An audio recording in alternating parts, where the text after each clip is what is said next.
ป้าปลายกดเอวแล้ว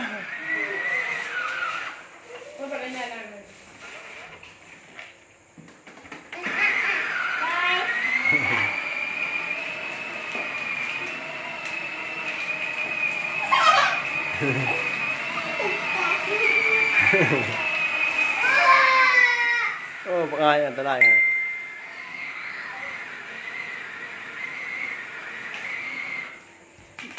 เอามันฆ่าดึงเอาเอาไปต่อโอ้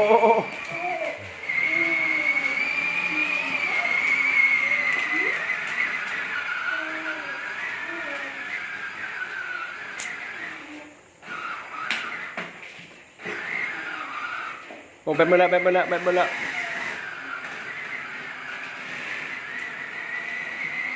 ยกมือเลย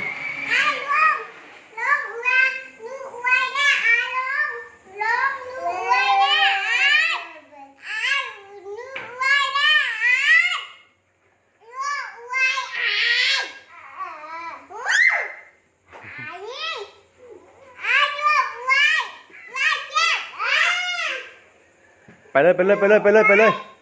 ขี่รถไปเลยขี่ไปเลยแม่มาขี่บ่เป็น